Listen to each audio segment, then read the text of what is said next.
दूसरा, इतिहास का अर्थ, परिभाषा, विषय वस्तु, उसका क्षेत्र जो है, इसके बारे में विस्तार से आपको चर्चा करने बोला गया है। ठीक है, तो चलिए बताते हैं। इतिहास जो है ये हमारे मानव जो समाज है इसके अतीत का एक क्रमबद्ध मतलब होता है कि सीरियल ऑर्डर में, प्रामाणिक मतलब एविडेंस के रूप में, साथ ही साथ साइंटिफिक हमारे पास एक अध्ययन होता है या स्टडी होता है। इतिहास शब्द का जो अर्थ है बेसिकली जो हमारे पास रियल में बेसिकली हुआ है उस चीज से रिलेट करता है या फिर उस चीज को बोला जाता है। जो वास्तव में घटित हुआ चीज है वही इतिहास है। अंग्रेजी का जो बेसिकली अंग्रेजी में जो हिस्ट्री कहते हैं, ये जो बेसिकली वर्ड है ये ग्रीक भाषा में एक हिस्टोरिया नाम से वर्ड से बना है, जिसका अर्थ है ज्ञान प्राप्त करना या अनुसंधान करना। अनुसंधान मतलब बेसिकली खोज करना हमारे पास है। इतिहास केवल घटनाओं का वर्णन नहीं करता बल्कि उसके क्या कारण थे, प्रभाव क्या था और उसमें क्या किस प्रकार विकास हुआ इसके बारे में व्याख्या करता है।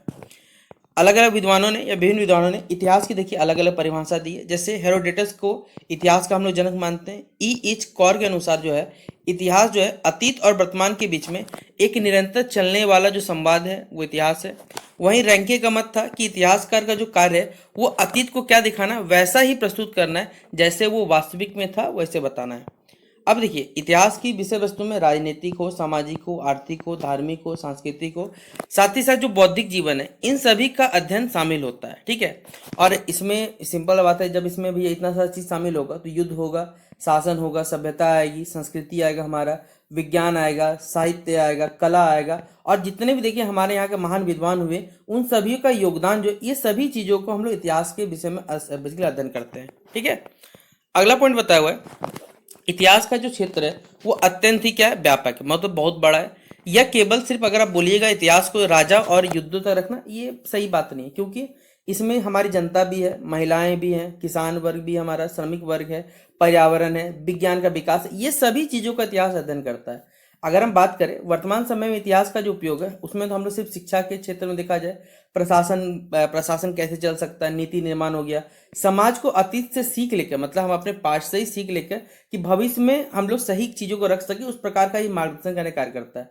इसलिए इतिहास को हमारे जो मानव सभ्यता का दर्पण तथा समाज का मार्गदर्शक विषय माना जाता है। इतिहास अगर आप पढ़ते हैं तो ये हमारे ह्यूमन जो सभ्यता है, कल्चर का, ठीक है, इसका दर्पण है, साथ ही साथ समाज का क्या एक मार्गदर्शक विषय माना जाता है।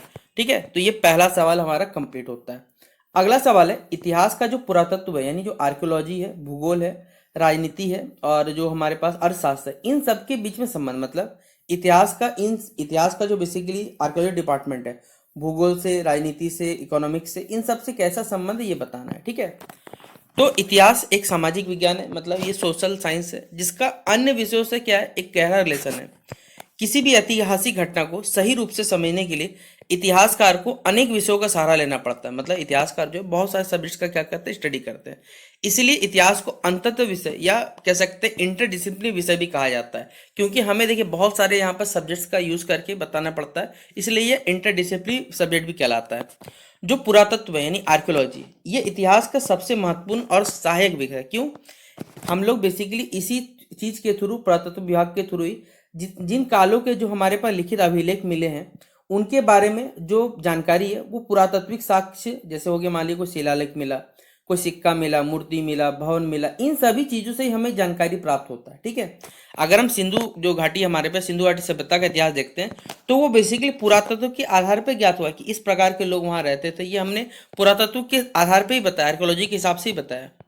जो भूगोल है इसका भी इतिहास से घनिष्ठ संबंध है, क्योंकि किसी भी देश की आपको मालूम है जलवायु होगी, नदी है, पर्वत है, मिट्टी है, प्राकृतिक संसाधन, ये उसके राजनीतिक, आर्थिक और साथ ही साथ उस क्षेत्र का सांस्कृतिक विकास को भी क्या करता है, प्रभावित करने का कार्य करता है। इसी कारण कहा जाता है कि जो भूगोल है वो इतिहास का मंच है और इतिहास उस मंच पर घटित होने वाला क्या है, नाटक है हमारे पास। राजनीतिक विज्ञान से कहा जाए इसका जो संबंध है, इनमें आप शासन, राज्य कानून हो गया, प्रशासन का अध्ययन करते हैं। इतिहास हमें जो विभिन्न शासन व्यवस्था हो गया, राजवंश हो गया, युद्ध हो गया, संविधान हो गया, साथ ही साथ जो राजनीतिक संस्थान हो गए, इन सब के विकास की भी यहाँ पर जानकारी देता है। इसीलिए हम लोग राजनीतिक विज्ञान का भी आधार माना जाता है या आधार मिलता है।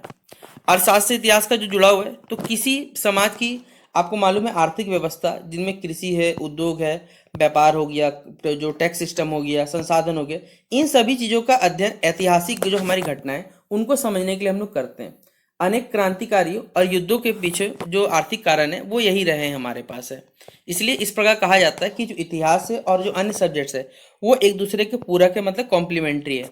इनके समन्वय से ही क्या होता है, इतिहास का जो अधिक हमें प्रामाणिक मिलता है, व्यापक मिलता है, और वैज्ञानिक जो हम लोग अध्ययन कर पाते हैं वो संभव हो पाता है, और हमारे मानव समाज में जो विकास को सही रूप में ये समझा जा सकता है। तो ये था हमारा दूसरा क्वेश्चन जो आपसे ही बच्चों को पेपर में पूछा जाएगा। ठीक है, अगला सवाल आपके लिए कि इतिहास में कारणता मतलब कॉजेशन से आप क्या समझते हैं, और इतिहास लेखन में इसका जो महत्व है ये स्पष्ट करने बोला गया है। ठीक है, तो आइए इस क्वेश्चन को डील करते आपको समझाते हैं।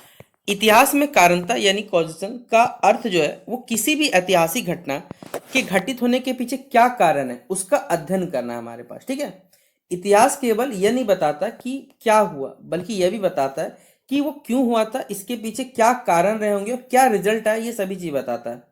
प्रत्येक ऐतिहासिक घटना के पीछे एक या बहुत सारे हमारे पास राजनीतिक कारण भी हो सकते हैं, सामाजिक कारण, आर्थिक कारण, धार्मिक कारण, सांस्कृतिक कारण हो सकते हैं। इतिहासकार इन सभी कारणों को क्या करता है, निष्पक्ष विश्लेषण करके, मतलब किसी के साथ ना हो कि भैया वो अपने जो सही चीजें वो बताने काम करता है, और उस घटना की जो वास्तविक पृष्ठभूमि है उसको यहाँ क्या करता है, प्रस्तुत करने का कार्य करता है। कारणता का सिद्धांत जो है वो इतिहास लेखन का अत्यंत महत्वपूर्ण आधार है, क्योंकि यदि इतिहास में हम सिर्फ अगर घटनाओं का क्रम लिखा जाए तो अगर उनके कारण की व्याख्या नहीं की जाए तो आपको मालूम नहीं चलेगा कि इतिहास भी अधूरा है, हमारे पास क्यों हुआ नहीं पता चलेगा। जैसे 1857 का जो विद्रोह था, केवल कहा जाए ये सैनिक असंतोष का परिणाम नहीं था, बल्कि उस समय अंग्रेजों का जो दमनकारी नीति चल रहा था, आर्थिक शोषण हो, धार्मिक हस्तक्षेप हो, राजनीतिक विस्तारवाद हो, समाज, ये सब कारण थे, सिर्फ एक फैक्टर आप नहीं कह सकते। इसी प्रकार अगर आप जो कह सकते हैं फ्रांसीसी क्रांति है, इसके पीछे अब आर्थिक जो संकट हो गया, सामाजिक असमानता हो गई, निरंकुश, ये सभी कारण थे, सिर्फ एक कारण नहीं बोल सकते। इतिहासकार का जो कार्य है ये निर्धारित करना होता है कि किसी घटना का जो मुख्य कारण है वो कौन सा था और कौन से कारण सहायक थे। इसके लिए वो विभिन्न जो स्रोत हो गए, सोर्स हो गए, प्रमाण हो गए, तथ्य हो गए, इन सभी का गहन अध्ययन करता है। कारणता का अध्ययन हमें यह समझने में प्रयास करता है या सहायता करता है कि अतीत की जो घटनाएं वो किन परिस्थितियों में, किन कंडीशन में हुआ, और भविष्य अगर हमसे सीखा जाए तो क्या सीख सकते हैं।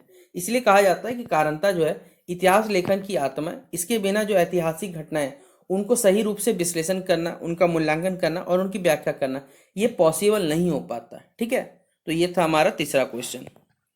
अगला क्वेश्चन है सामान्यीकरण या जनरलाइजेशन क्या होता है, इसका उद्देश्य क्या होता है, इसकी आवश्यकता क्या है, इसके उपयोग क्या है, और इसका जो स्रोत होता है इसके बारे में विवेचना करने बोला गया है। ठीक है, तो सामान्यीकरण का अर्थ है अनेक ऐतिहासिक तथ्य, ठीक है, यानी बहुत सारे ऐतिहासिक जिनमें घटनाएं हैं, प्रमाण, इन सभी चीजों का अध्ययन कर कर एक कॉमन कंक्लूजन या सिद्धांत हमें स्थापित करना, ये इसका मतलब होता है। ठीक है, इतिहासकार किसी भी घटना के आधार पर निष्कर्ष नहीं निकालते कि किसी खास घटना पे ऐसा नहीं है, बल्कि अलग अलग स्रोत हो गए, अलग अलग घटनाएं, इनकी तुलना करके, कंपैरिजन करके एक व्यापक या बड़े लेवल पे यहाँ पर जो निष्कर्ष है, समरी, वो बताने कार्य करते हैं। इस प्रकार सामान्यीकरण जो है इतिहास को केवल घटनाओं का संग्रह नहीं करता, बल्कि उसका एक हमारे पर विश्लेषणात्मक और व्याख्यात्मक जो विषय है ये भी बनाने का कार्य करता है। सामान्यीकरण का मुख्य उद्देश्य जो है वो ऐतिहासिक घटनाओं के बीच में समानता और जो भिन्नताएं उनको समझना है, तथा उनके आधार पर जो व्यापक निष्कर्ष है वो प्रस्तुत करना इसका कार्य होता है। इससे इतिहास का जो अध्ययन है वो हमें बहुत ही अधिक व्यवस्थित रूप देखने में मिलता है, वैज्ञानिक रूप देखने में मिलता है, और साथ ही साथ इसे तर्कसंगत भी बनाने कार्य करता है। यह विद्यार्थी वर्ग को और जो शोध करता है उनको हमारी अतीत की जो घटनाएं उनको बेहतर तरीके से, आप अच्छे तरीके से वो समझ सके, इसमें ये हेल्प करता है। इतिहास लेखन में जो सामान्यीकरण है, मतलब अगर आप इतिहास लेखन है इसमें जो जनरलाइजेशन इसकी आवश्यकता क्यों होती है, क्योंकि आपको मालूम है बहुत सारी ऐसी ऐतिहासिक घटनाएं जिनको अलग अलग आप स्टडी नहीं कर सकते हैं।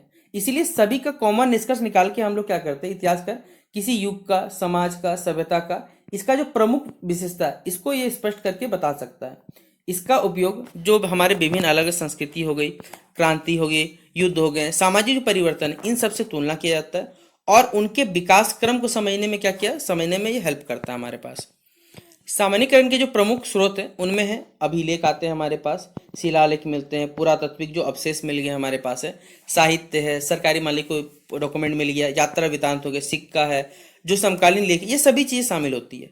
इतिहासकार इन सभी स्रोतों का क्या करता है, एक आलोचनात्मक अध्ययन करके एक निष्कर्ष निकालने का कार्य करता है। इसलिए कहा जाता है कि सामान्यीकरण जो है इतिहास लेखन का एक महत्वपूर्ण उपकरण है, जो तथ्य को अर्थपूर्ण रूप में क्या करता है, मीनिंगफुल रूप में प्रस्तुत करता है और इतिहास को अधिक स्पष्ट, उपयोगी और साथ ही साथ वैज्ञानिक बनाने का कार्य करता है।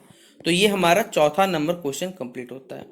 अगला क्वेश्चन हमारे पास है, लेकिन अगला क्वेश्चन स्टार्ट करने से पहले अगर आप सही बच्चे ने हमारे इस वीडियो को लाइक नहीं किया तो आप लोग वीडियो को लाइक करें, चैनल को शेयर करें और साथ ही इस वीडियो को शेयर करें अपने दोस्तों के साथ, ताकि आप सभी बच्चों के जो दोस्त हैं वो सारे के सारे सवाल पेपर बन के आ पाए। ठीक है, तो चलिए अगला सवाल क्या बताते हैं। इतिहासवाद यानी हिस्टोरिज्म क्या है और जो थॉमस सैमुअल कुन है इनके विचारों का आपको मूल्यांकन करने बोला गया है। ठीक है, तो चलिए इतिहासवाद हिस्टोरिज्म एक ऐतिहासिक विचारधारा है जिसके अनुसार जो प्रत्येक ऐतिहासिक घटना हो गई, संस्था है या उनके जो विचार है उसको समय, परिस्थिति, साथ ही साथ सामाजिक जो आर्थिक परिवेश है इसके संदर्भ में क्या है समझना हमारे पास जरूरी होता है। इतिहासवाद का मानना यह है कि जो समाज है वो निरंतर क्या है, परिवर्तनशील है और प्रत्येक परिवर्तन के पीछे आपको मालूम है कोई ना कोई ऐतिहासिक जो कारण है वो यहाँ पर कार्य करता है। इसलिए किसी भी घटना का अगर आपको सही मूल्यांकन करना है तो उसके ऐतिहासिक संदर्भ को पहले समझिए, वरना आप इसको जज नहीं कर सकते हैं। ठीक है, जो थॉमस सैमुअल कुन है उन्होंने ज्ञान और विज्ञान के विकास को समझने के लिए एक पैराडिगम की अवधारणा प्रस्तुत की और उनकी जो प्रसिद्ध पुस्तक है the structure of scientific revolution में उन्होंने बताया कि विज्ञान का विकास धीरे धीरे नहीं बल्कि समय समय पर होने वाली जो भी वैज्ञानिक क्रांति उनके माध्यम से हुआ। जब पुरानी मान्यताएं नई जो समस्याएं उनका समाधान नहीं कर पाती थी तब एक नया पैराडाइम स्थापित होता था और जो पुरानी धारणाएं वो बदल जाती थी। कुन के अनुसार कहा जाए तो उनके विचारों का जो प्रभाव है वो इतिहास लेखन पर भी पड़ा। उनके विचार इतिहास केवल तथ्यों का संग्रह नहीं है बल्कि समय के साथ बदलता दृष्टिकोण हो गया, व्याख्या हो गया, इन सभी चीज़ों का अध्ययन करना हो गया।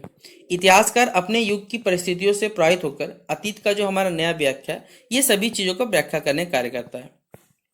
यद्यपि बहुत सारे देखिए ऐसे विद्वान भी हुए जिन्होंने कुन के विचारों की आलोचना भी की है, क्योंकि वे बेसिकली जो कुन है वह वैज्ञानिक सत्य को अधिक सापेक्ष बनाते थे, रिलेटिव समझते थे। फिर भी इतिहास और विज्ञान की जो बदलती प्रकृति है उसको समझने में उनका जो योगदान है वो बहुत ही महत्वपूर्ण माना जाता है। इसलिए इतिहासवाद और जो कुन के विचार है वो हमारे मॉडर्न जो हिस्ट्री है उस लेखन में इसका विशेष स्थान यहाँ पर रखा जाता है। ठीक है, तो ये हमारा 5वां नंबर क्वेश्चन कंप्लीट होता है। अगला सवाल है, इतिहास एक विज्ञान है। ये क्वेश्चन मेरे हिसाब से मुझे लगता है ये पेपर में 5 नंबर में आ सकता है। ठीक है, क्योंकि ऐसा सवाल पेपर में आया हुआ भी है पहले भी। मैं आपको बता रहा हूँ, बोले भाई पहले तो हमारा सेमेस्टर 8 आज तक हुआ ही कभी, भाई सेमेस्टर 8 नहीं हुआ, लेकिन सिलेबस के हिसाब से देखा जाए तो ये एमडीसी में हो चुका है सवाल। ठीक है, एमडीसी पेपर अगर आपने पढ़ा होगा तो ये सवाल आपका आया हुआ होगा। ठीक है, तो इतिहास एक विज्ञान है। यह आधुनिक जो इतिहास लेखन है इसका एक महत्वपूर्ण विचार होता है।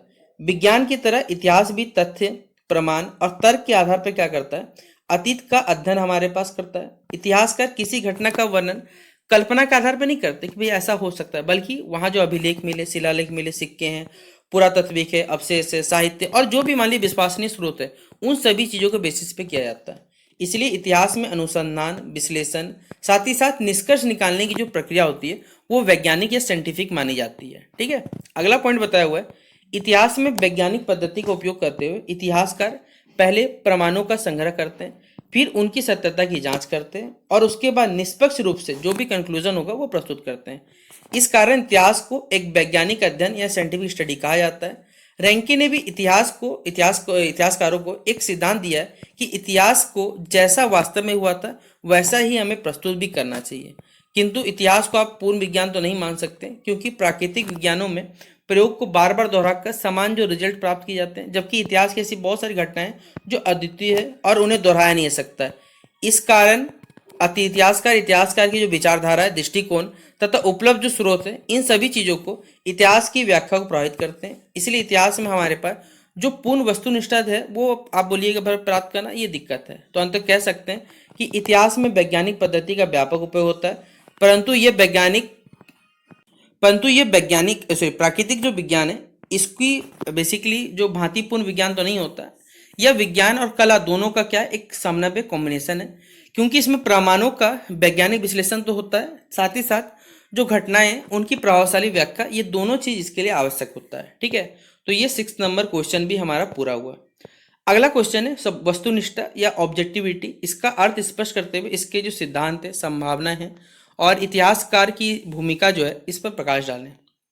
तो वस्तुनिष्ठा का अर्थ है किसी भी ऐतिहासिक घटना का अध्ययन और वर्णन आप बिना किसी पक्षपात के, किसी व्यक्तिगत पक्षपात के कोई पूर्वाग्रह या भावनात्मक प्रभाव के केवल जो सत्य फैक्ट्स हो गए या तथ्य हो गए, उन प्रमाण के आधार पर आपको करना है। यानी कोई भी आप अपना व्यक्तिगत पक्षपात नहीं करिएगा। इन सभी चीज़ों के अगर फैक्ट वाइज जो डॉक्यूमेंट्स अवेलेबल है उस बेसिस पर आपको बताना है। इतिहासकार का उद्देश्य इतिहास को, जो हमारा अतीत है उसको निष्पक्ष एवं यथार्थ रूप में क्या करना, प्रस्तुत करना कार्य होता है। वस्तुनिष्ठ इतिहास लेखन में जो भी व्यक्तिगत आपके विचार है, राजनीतिक मत है और धार्मिक जो भावना है, इनको इसमें कोई स्थान नहीं है, बल्कि जो भी हमारे पास उपलब्ध स्रोत हैं उनकी सत्यता और उनकी प्रामाणिकता के आधार पर ये बनाया जाता है हमारे पास। तो वस्तुनिष्ठता के जो प्रमुख सिद्धांत हैं इनमें क्या है, तथ्यों का आपको निष्पक्ष संग्रह करना है, स्रोतों की आलोचनात्मक जांच करनी है, प्रमाणों का उचित विश्लेषण, सत्य के बिना निष्ठा तथा बिना पक्षपात के जो निष्कर्ष है ये प्रस्तुत करना होता है। इतिहासकार को किसी भी घटना के जो भी सभी पक्ष हैं उनका अध्ययन करना चाहिए और केवल जो देखिए विश्वसनीय स्रोत है उनके आधार पर ही अपना मत यहाँ पर देना चाहिए। इतिहास में पूर्ण जो वस्तुनिष्ठता है वो प्राप्त करना कठिन माना जाता है, क्योंकि प्रत्येक इतिहासकार देखिए अपने अपने समय, समाज, विचारधारा, अनुभव से प्रभावित होता है। उपलब्ध हमारे पास देखिए जो भी स्रोत हैं वो कभी कभी अधूरे होते हैं, पक्षपातपूर्ण होते हैं, फिर भी एक योग्य जो साहित्यकार है उसका निष्पक्ष या दृष्टिकोण अपनाकर अधिकतम जो वस्तुनिष्ठा वो प्राप्त करने का प्रयास करता है हमारे पास। ठीक है, इतिहासकार की जो भूमिका है वो अत्यंत ही महत्वपूर्ण होती है। वो केवल घटनाओं का वर्णन नहीं करता, बल्कि जो विभिन्न स्रोत है उनका परीक्षण करता है, तुलना करता है, विश्लेषण करके सत्य के निकट पहुंचने का प्रयास करता है। उसका कर्तव्य यह है कि वो कल्पना या व्यक्तिगत मत के स्थान पर जो प्रमाण होंगे उसके बेसिस पर इतिहास को प्रस्तुत करे। इस प्रकार वस्तुनिष्ठा जो है इतिहास लेखन का एक महत्वपूर्ण आधार है, जो इतिहास को विश्वसनीय, प्रामाणिक और जो वैज्ञानिक है ये बनाने का काम करता है। ठीक है, 7 नंबर क्वेश्चन पूरा हुआ। लास्ट क्वेश्चन है हमारे आज के इस वीडियो का, क्योंकि टोटल 15 क्वेश्चन है। आज के इस वीडियो में 8वां हो जाएगा, नेक्स्ट वीडियो में 7 क्वेश्चन और जो एमसीक्यू पूछे जाएंगे वो भी नेक्स्ट वीडियो में आपका हो जाएगा कंप्लीट। ठीक है, तो प्रत्यक्षवाद या पॉजिटिविज्म क्या है और ऑगस्ट कॉम्टे के जो प्रत्यक्षवादी दर्शन है इसकी प्रमुख विशेषताओं की चर्चा करनी है। ठीक है, तो क्या है प्रत्यक्षवाद, पॉजिटिविज्म के बारे में बात करें तो एक दार्शनिक विचारधारा है जिसके अनुसार जो वास्तविक ज्ञान है वो आप केवल उन तथ्यों के माध्यम से प्राप्त होता है जिन्हें प्रत्यक्ष अनुभव, अवलोकन और जो वैज्ञानिक पद्धति द्वारा प्रमाणित किया सके। इस विचारधारा के हिसाब से कहा जाए तो जो प्रवर्तक है ऑगस्ट कॉम्टे, जिन्हें हम लोग बेसिकली समाजशास्त्र का जनक भी कहते हैं, उन्होंने सिद्ध किया कि समाज और इतिहास का अध्ययन भी हम लोग प्राकृतिक विज्ञान की भांति क्या कर सकते हैं, वैज्ञानिक ढंग से इसका अध्ययन किया जा सकता है। अगस्त कॉम्टे के अनुसार से कहा जाए तो किसी भी विषय का अध्ययन काल्पनिक, अंधविश्वास या धार्मिक मान्यता के आधार पर नहीं, बल्कि उसका निरीक्षण करे, परीक्षण करे, तर्क के आधार पर होना चाहिए। उन्होंने मानव ज्ञान के विकास को 3 अवस्थाओं के सिद्धांत में बांटा है, जिनमें बेसिकली धार्मिक अवस्था, दार्शनिक अवस्था और जो वैज्ञानिक या प्रत्यक्षवादी अवस्था इस रूप में बांटा है। उनके अनुसार मानव समाज का जो सर्वोच्च विकास है वो वैज्ञानिक अवस्था में हो पाता है, जहां निर्णय हमारे पास केवल प्रमाण और जो फैक्ट्स होते हैं उसके आधार पर यहाँ पर बेस्ड होता है। प्रत्यक्षवादी जो है वो इतिहासकार ऐतिहासिक घटनाओं की व्याख्या, जो भी हमारे प्रामाणिक स्रोत मिले, अभिलेख है, शिलालेख है, सिक्के हैं, दस्तावेज, इस बेसिस पर वो अध्ययन करते हैं। वे इतिहास को वैज्ञानिक, निष्पक्ष और साथ ही साथ वस्तुनिष्ठ बनाने पर बल देते हैं। हालांकि देखिए प्रत्यक्षवाद का यहाँ आलोचना भी हुआ। आलोचकों का मत है कि इतिहास आप सिर्फ तथ्यों का संग्रह नहीं है, बल्कि आप इसमें व्याख्या भी जरूरी है। इतिहासकार की दृष्टि और जो सामाजिक परिस्थिति है इसमें इतिहास लेखन को प्रभावित किया जाता है। फिर भी इतिहास लेखन में वैज्ञानिक पद्धति है, प्रमाण के महत्व को बल दिया जाता है। वस्तुनिष्ठ दृष्टिकोण को स्थापित करने में जो प्रत्यक्षवाद है इसका सिद्धांत जो है या योगदान जो है हमारे पास अत्यंत ही महत्वपूर्ण माना जाता है। इस लेखन में इसका योगदान और इसकी जो सीमाएं हैं इसका आपको मूल्यांकन करने बोला जा सकता है। ठीक है, तो रैंके परंपरा ये हमारी आधुनिक जो विज्ञान का जो इतिहास लेखन होता है इसका एक बहुत ही महत्वपूर्ण परंपरा या ट्रेडिशन है, जिसका विकास एक जर्मन इतिहासकार थे जिनका नाम था लियोपोल्ड वॉन रैंके ने किया था। रैंके ने इतिहास को कल्पना और जो हमारा दार्शनिक है उस अनुमान से अलग करके क्या किया, जो भी प्रमाण होते हैं और दस्तावेज होते हैं उसके बेसिस पर बताने का या अध्ययन करने का प्रयास किया। उनका प्रसिद्ध विचार ये था कि इतिहास जो है जैसा वास्तव में हुआ वैसा ही उसको प्रस्तुत भी किया जाना चाहिए, ऐसा उनका कथन था। रैंके ने प्राथमिक स्रोत को बेसिकली जो प्राइमरी सोर्सेज होते हैं उनको इतिहास लेखन का आधार माना। उन्हें सरकारी दस्तावेज, जो राजनीतिक पत्र हो गया, अभिलेख हो गया, समकालीन प्रमाण हो गया, इन सभी का एक आलोचनात्मक अध्ययन पर बेसिकली विशेष बल दिया उनके अनुसार इतिहास का जो मुख्य कार्य जो भी हमारे पास उपलब्ध स्रोत है उनकी जांच करें, अतीत की घटनाओं को यथासंभव निष्पक्ष रूप से सभी के सामने प्रस्तुत करें। इसी दृष्टिकोण से इतिहास में जो स्रोत समीक्षा यानी जो सोर्स क्रिटिसिज्म है और जो वैज्ञानिक अनुसंधान है, दोनों को यहाँ पर महत्वपूर्ण स्थान दिया गया है। ठीक है। रैंकी परंपरा का सबसे बड़ा योगदान इतिहास को एक व्यवस्थित एवं जो प्रमाण आधारित अनुशासन के रूप में करना था। मतलब जो भी चीज़ हमारे पास है वो एविडेंस के रूप में कोई भी चीज़ को स्थापित करना है। इससे इतिहास में दस्तावेजों का संग्रह, सत्यापन और एक आलोचनात्मक परीक्षण है, इसकी जो प्रवृत्ति है वो धीरे धीरे यहाँ पर विकसित हुई। हालांकि देखिए इसका कुछ लिमिटेशन भी है, क्योंकि आलोचकों का कहना है कि इतिहासकार कभी भी पूरी तरह निष्पक्ष तो नहीं हो सकता, क्योंकि उसके विचार और समय की परिस्थिति उसकी व्याख्या को, क्योंकि सही बात है कहीं ना कहीं किसी के विचार और समय का जो परिस्थिति होता है उसके हिसाब से यह व्याख्या को प्रभावित करता है। रैंके ने राजनीतिक और जो बेसिकली राजनीतिक इतिहास है उस पर बेसिकली फोकस किया था, और जो सामान्य जनता है, इतिहास है, सामाजिक जीवन है और जो आर्थिक परिस्थिति, उनको यहाँ पर अपेक्षाकृत कम महत्व दिया गया था। फिर भी हमारे आधुनिक इतिहास लेखन में प्रमाण हो, स्रोत समीक्षा हो, वस्तुनिष्ठा, इन सभी के महत्व को प्रभावित करने में जो रैंकिंग है उनका योगदान जो है वो अत्यंत ही महत्वपूर्ण रहा है। ठीक है। तो ये था हमारा पहला क्वेश्चन आपसे ही बच्चों को पेपर में जो पूछा जाएगा। दूसरा क्वेश्चन है उत्तर प्रत्यक्षवाद, पोस्ट पॉजिटिविज्म क्या होता है, इसकी जो प्रमुख विशेषताएं इसका आपको वर्णन करने बोला गया है। ठीक है। तो ऐसी विचारधारा जो प्रत्यक्षवाद यानी पॉजिटिविज्म की उस धारणा की आलोचना करती है जो केवल हम कोई भी चीज़ को जब प्रत्यक्ष रूप से देखते हैं और उन्हें प्रमाणित करते हैं, उनकी प्रमाणित किए जाने जो भी तथ्य हैं उसी का बेसिकली हमारे पास वास्तविक जो ज्ञान का आधार होता है, ऐसी विचारधारा है। उत्तर प्रत्यक्षवाद के अनुसार जो इतिहास है और जो सामाजिक विज्ञान में बेसिकली हमारे पास तथ्यों का महत्व तो है, लेकिन साथ ही साथ केवल तथ्य अपने में खुद में पर्याप्त तो नहीं होते, उनकी व्याख्या जरूरी है, उनका संदर्भ जरूरी है, और साथ ही साथ इतिहासकार की दृष्टि से भी यह महत्वपूर्ण होता है। जो प्रत्यक्षवाद है वो इतिहास को प्राकृतिक विज्ञान की तरह पूर्णतः वस्तुनिष्ठ और नियमबद्ध बनाने का प्रयास करता है। इसके विपरीत जो उत्तर हमारे पास प्रत्यक्षवादी विचार होते हैं उनमें कहा गया है कि ऐतिहासिक घटनाएं हमारे मानव जीवन से जुड़ी होती है या मानव समाज से जुड़ी होती है, इसलिए उन्हें पूरी तरह हम लोग प्रयोगशाला की तरह तो नहीं समझ सकते। इतिहासकार जो अपने सोर्सेज का चयन करते हैं और उनकी व्याख्या करते समय अपने समय, समाज और जो बौद्धिक वातावरण है इन सभी चीज़ों से प्रभावित भी हो सकता है।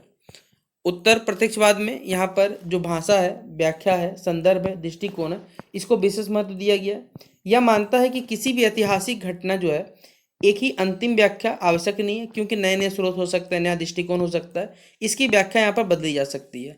थॉमस कुन के अनुसार बेसिकली वैज्ञानिक जो प्रतिमान है, ठीक है, जो पैराडिगम है, ये संबंधी विचार ने ही ज्ञान को क्या किया, परिवर्तनशीलता लाया और इसे समझने में एक महत्वपूर्ण योगदान दिया है।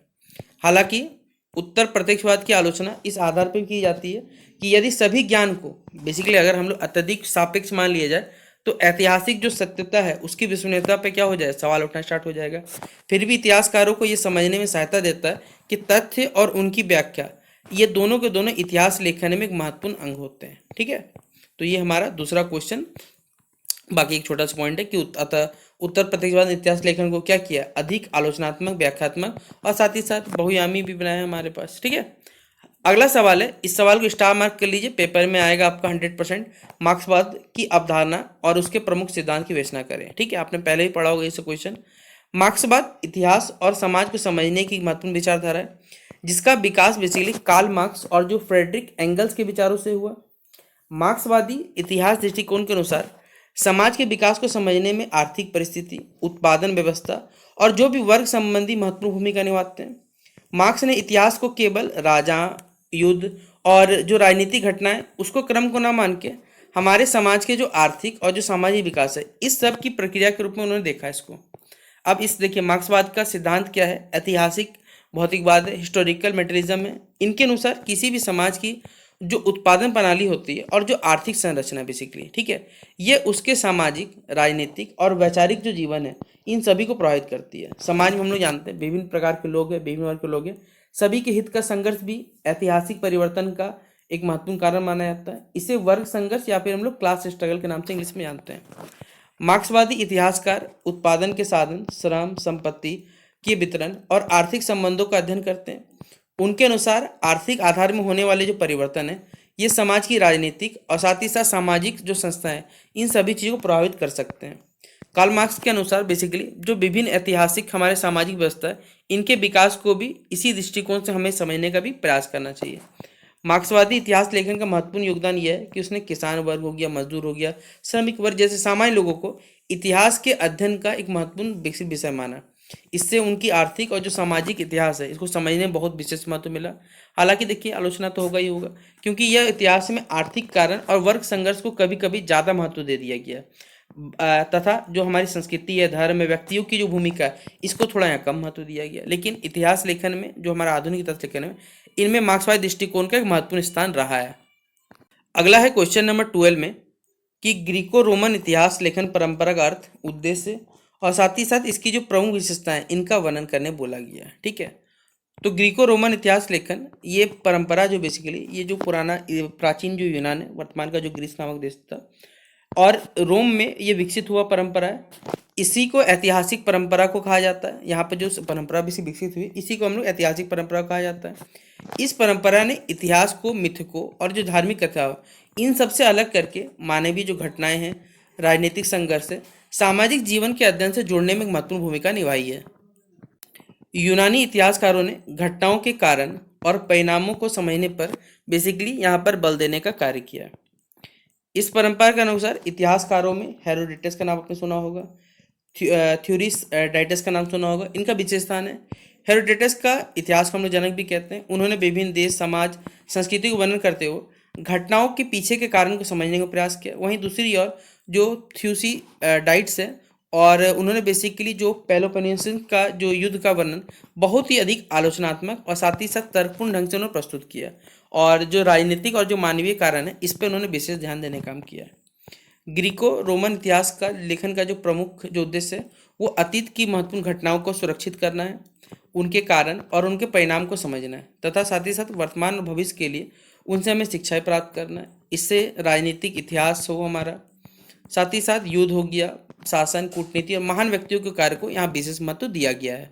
इस परंपरा की प्रमुख विशेषताओं में मानवीय दृष्टिकोण, कारण कार्य संबंध पर जोर दिया गया, राजनीतिक घटनाओं का अध्ययन किया गया, प्रत्यक्ष अनुभव एवं साक्ष्यों का उपयोग किया गया, साथ ही साथ नैतिक शिक्षा इसमें शामिल है। रोमन इतिहासकार में राज्य, साम्राज्य और राजनीतिक संस्थाओं के विकास को यह महत्व दिया गया। हालांकि इसमें मिथकीय तत्व और जो कह सकते हैं वक्तृत्व कला है, इसका प्रभाव देखने को मिलता है। फिर भी ये जो रोमन ग्रीको रोमन परंपरा है, इसने तर्क, निरीक्षण और मानवीय जो अनुभव है, इनको इतिहास लेखन में जोड़कर आगे बढ़ के हमारे पास इसका एक महत्वपूर्ण आधार बन के आया है। ठीक है, तो ये सवाल आपका कंप्लीट होता है। तो ये सब सवाल आपको पढ़ के जाना है। अभी तक अगर आप सभी बच्चों को हमारे वीडियो को लाइक नहीं किया, तो आप लोग वीडियो को लाइक और अपने दोस्तों को शेयर कर दीजिए। ठीक है, ताकि आप सभी बच्चों के जो फ्रेंड्स हैं, उनसे भी सारे के सारे सवाल पेपर में बन सके। अगला सवाल है चीनी इतिहास लेखन, इसका परंपरा का अर्थ, उद्देश्य एवं इसकी जो प्रमुख विशेषता है, इसके बारे में चर्चा करना है आपको। तो चीनी इतिहास लेखन परंपरा ये विश्व की प्राचीन और निरंतर जो विकसित होने वाली इतिहास लेखन परंपराओं में से एक है। चीन में इतिहास लेखन का विकास जो है, वो राजवंश, प्रशासन, राजनीतिक घटनाएं, साथ ही साथ सामाजिक जीवन में जो व्यवस्थित अभिलेखन, इस प्रकार से हुआ। चीनी इतिहासकारों ने अतीत की घटनाओं को सुरक्षित करने के लिए उनसे शासन और समाज के लिए शिक्षा प्राप्त करने पर बेसिकली बल दिया। चीनी इतिहास लेखन के जो प्रमुख इतिहासकारों में जो सीमा चियन है, ठीक है, विशेषता उनकी प्रसिद्ध रचना जो है records of the grand historian, ये चीन के प्राचीन इतिहास का एक महत्वपूर्ण स्रोत है। उन्होंने विभिन्न राजवंश, शासक, युद्ध, विद्वान और सामाजिक घटनाओं का विस्तृत विवरण किया। चीनी इतिहास लेखन का प्रमुख उद्देश्य जो है, वो अतीत की घटनाओं को सुरक्षित करना, साथ ही साथ शासकों के कार्यों का यह मूल्यांकन करना और आने वाली जो पीढ़ियां हैं, उनको राजनीतिक और नैतिक शिक्षा देना है। चीनी परंपरा यह भी विश्वास महत्वपूर्ण था कि अतीत से सीख लेकर हमें जो वर्तमान शासक है या जो शासन होना चाहिए, वो उसको और बेहतर बनाया जा सके। इस परंपरा की प्रमुख विशेषताओं में राजवंशीय इतिहास का लेखन, कालक्रम का पालन, प्रशासनिक अभिलेखों का उपयोग, नैतिक दृष्टिकोण तथा साथ ही साथ शासक के कार्यों का यहाँ पर मूल्यांकन, ये सभी चीज़ें शामिल होता है। हालांकि बेसिकली इतिहासकारों ने सरकारी जो दस्तावेज हो गया, आधिकारिक अभिलेख हो गया, इसको एक महत्वपूर्ण स्रोत के रूप में माना है। चीनी इतिहास लेखन में जो कन्फ्यूशियस है, उनके विचारधारा का यहाँ प्रभाव हमें देखने को मिलता है, जिसके कारण नैतिकता, अनुशासन और अच्छे शासन का यहाँ पर विशेष बल दिया गया है।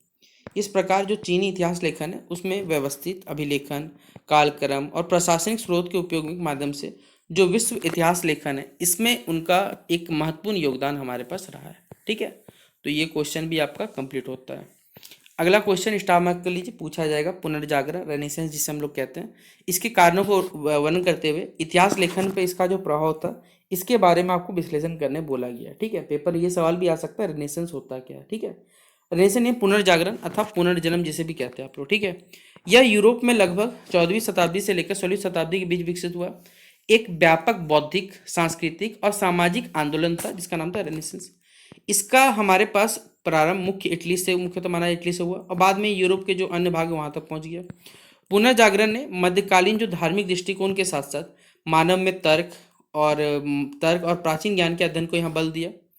पुनर्जागरण के विकास के पीछे बहुत सारे कारण थे। पहला, प्राचीन यूनानी जो रोमन साहित्य उसका पुनः अध्ययन किया गया, व्यापार और नगरों का विकास हुआ, शिक्षा का प्रसार हुआ, मुद्रण कला का आविष्कार हुआ, साथ ही साथ जो नए नए भौगोलिक क्षेत्र उनकी खोज हुई और जो कॉन्स्टेंटिनोपल का पतन हुआ हमारे पास है।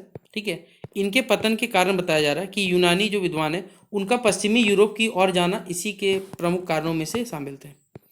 इतिहास लेखन पर पुनर्जागरण का जो प्रभाव है वो अत्यंत ही महत्वपूर्ण रहा। इतिहासकारों ने धार्मिक इतिहास के साथ साथ मानव केंद्रित, ठीक है, यानी ह्यूमनिस्टिक दृष्टिकोण अपनाना शुरू किया। प्राचीन यूनानी और जो रोमन ग्रंथ है उनका एक आलोचनात्मक अध्ययन हुआ। साथ ही साथ ऐतिहासिक जो स्रोत है उनकी प्रामाणिकता जांच की प्रवृत्ति विकसित हुई। इतिहास को केवल धार्मिक दृष्टिकोण का विवरण न मान के मानव समाज, राजनीति, संस्कृति और व्यक्तियों के जो कार्य है उसके हिसाब से जोड़ के देखा जाने लगा। मुद्रण कला का जब विकास हुआ, ठीक है, इसमें ऐतिहासिक ग्रंथों का व्यापक जो हमारा प्रसार हुआ और इतिहासकारों ने मूल दस्तावेज और प्राचीन ग्रंथों की तुलना करके आलोचनात्मक इतिहास लेखन की दिशा में एक कदम आगे बढ़ाया। इस प्रकार जो पुनर्जागरण है वो इतिहास लेखन को धार्मिक प्रभुत्व से काफ़ी हद तक मुक्त करके जो मानवतावादी हमारा समाज होना चाहिए, तर्कपूर्ण होना चाहिए, स्रोत दिशा, ये सब प्रदान करने का कार्य किया। और आधुनिक जो इतिहास लेखन में इसकी जो विकास की जो पृष्ठभूमि या आधारभूमि है ये इसने तैयार करने का काम किया। किसने? पुनर्जागरण ने, याद रखिएगा। ठीक है, आज के इस वीडियो में हमारा 15 मार्क्स और 5 मार्क्स का लास्ट इंपॉर्टेंट क्वेश्चन कंप्लीट हो जाएगा ये वीडियो, मतलब ये क्वेश्चन से। और इसके बाद जो रहेंगे एमसीक्यू क्वेश्चन भी आपको बताने वाला हूँ। ठीक है, तो इतिहास लेखन में प्रत्यक्षवाद, मार्क्सवाद, वस्तुनिष्ठता, इसकी तुलनात्मक समीक्षा करनी है। ठीक है, हमने आपको पहले पढ़ाया था प्रत्यक्षवाद क्या होता है, मार्क्सवाद क्या होता है, अब इसका तुलनात्मक अध्ययन बता रहे हैं। ठीक है, तो तीनों ही हमारे इतिहास के लिए जरूरी है। ठीक है, तीनों अवधारणा जरूरी है जिन्होंने इतिहास को समझने और लिखने की जो अलग अलग पद्धति इससे विकसित हुई। इनका उद्देश्य ऐतिहासिक घटना को प्रमाण करना और तर्क के आधार पर समझाना है। लेकिन इनके दृष्टिकोण सबका अलग अलग। जैसे प्रत्यक्षवाद का विकास मुख्यतः ऑगस्ट कॉम्टे के विचार से प्रभावित हुआ। इनके अनुसार इतिहास और समाज का अध्ययन वैज्ञानिक पद्धति से किया जाना चाहिए। प्रत्यक्षवाद इतिहासकार जो हमारे पास है वो प्रत्यक्ष प्रमाण, दस्तावेज, अभिलेख, सिक्का हो गया, कोई भी विश्वसनीय स्रोत, उस पर फोकस करता है। इसका मुख्य उद्देश्य इतिहास को क्या करना है, वैज्ञानिक और प्रमाणित आधार पर बनाना है। मार्क्सवाद इतिहासकार की जो बेसिकली व्याख्या मुख्यतः जो भी आर्थिक परिस्थिति और वर्ग संघर्ष के आधार पर उन्होंने बल दिया। मार्क्सवादी इतिहासकार जो है वो उत्पादन व्यवस्था, आर्थिक संबंध, श्रम, वर्गों के बीच संघर्ष को ऐतिहासिक परिवर्तन का एक महत्वपूर्ण आधार मानते हैं। इस दृष्टिकोण ने किसान और मजदूर जैसे सामान्य वर्गों को इतिहास लेखन में एक विशेषकर महत्व देने का काम किया। अगर वहीं बात करें वस्तुनिष्ठा का, तो इसका संबंध जो है इतिहासकार की निष्पक्षता से होनी चाहिए। इसका उद्देश्य ऐतिहासिक घटनाओं को बेसिकली हमारे पास है व्यक्तिगत, मतलब आप अपने हिसाब से ना जोड़े, अपनी भावनाओं से ना जोड़े, इसको फैक्ट के हिसाब से या एविडेंस के हिसाब पर लोगों के सामने रखें। इतिहासकार को सभी संबंध स्रोतों की आलोचनात्मक और जांच करके ही निष्पक्ष जो निष्कर्ष होना चाहिए उसको निकालने का यहाँ पर प्रयास करना चाहिए। ठीक है, तो तीनों में देखिए बहुत समानता ये भी है कि इतिहास को व्यवस्थित और साथ ही साथ तर्कपूर्ण ढंग से समझने में हेल्प करता है। लेकिन प्रत्यक्षवाद तथ्य और वैज्ञानिक पद्धति पे फोकस होता है, मार्क्सवाद आर्थिक संरचना, वर्ग संघर्ष पे, जबकि वस्तुनिष्ठा ये निष्पक्षता और जो एविडेंस होते हैं उस बेसिस पे ये फोकस करने का काम करता है। अंत कह सकते हैं कि इन तीनों दृष्टिकोण ने आधुनिक इतिहास लेखन को अलग अलग प्रकार से डेवलप, समृद्ध किया है और इतिहास घटनाओं की व्यापक जो समझ है वो विकसित करने में अपना महत्वपूर्ण योगदान देने का कार्य किया है। ठीक है, तो ये क्वेश्चन आपका कंप्लीट होता है 15 मार्क्स और 5 मार्क्स वाला। अब एक एक नंबर का एमसीक्यू पढ़ लीजिए जो पेपर में आएगा। हिस्ट्री शब्द है ये किस देश के शब्द से उठाया गया, तो याद रखिए ग्रीक से। इतिहास का जनक किसे कहा जाता है, तो हेरोडेटस हो जाएगा, ऑप्शन नंबर सी। ठीक है, ऑप्शन नंबर सी पे टिक कर लीजिएगा। इतिहास और पुरातत्व का संबंध किसके अध्ययन में महत्वपूर्ण होता है हमारे पास, तो जो भी हमारे भौतिक अवशेष मिले उनके माध्यम से अतीत का अध्ययन संभव हो पाता है। इतिहास में कॉजेशन का क्या अर्थ होता है हमारे पास है, तो कारण कार्य संबंध होता है हमारे पास। जनरलाइजेशन का मुख्य उद्देश्य क्या है, तो ऐतिहासिक तथ्यों से क्या करना है, सामान्य निष्कर्ष या कंक्लूजन निकालना है। हिस्टोरिज्म में मुख्य जोर जो किस पर दिया गया, जो भी ऐतिहासिक संदर्भ और जो भी परिस्थिति उस पर फोकस किया गया है। The structure of scientific revolution, इसके जो लेखक है वो कौन है हमें ये बताना है। तो थॉमस एक एस्कू ने, याद रखिएगा। इतिहास को वैज्ञानिक अध्ययन बनाने में किसका विशेष महत्व है। तो प्रमाण और स्रोतों का आलोचनात्मक अध्ययन हमारे पास। इतिहास में ऑब्जेक्टिविटी का अर्थ क्या है। तो इसमें निष्पक्षता हमारे पास है। प्रत्यक्षवाद के प्रमुख प्रवर्तक कौन है। तो आपको मालूम होगा ऑगस्ट कॉम्टे हो जाएगा। ऑगस्ट कॉम्टे किस सिद्धांत के लिए प्रसिद्ध हमें ये बताना है। तो ये 3 अवस्थाओं का उन्होंने नियम दिया था। आपने अगर क्वेश्चन सर पढ़ा होगा हमारे द्वारा, तो हम तीनों अवस्थाएं आपको उसमें डिस्कस की थी। फिर है रैंकिन परंपरा, अभी आपको पढ़ा है। ये प्राथमिक स्रोत और दस्तावेज पर फोकस होता है।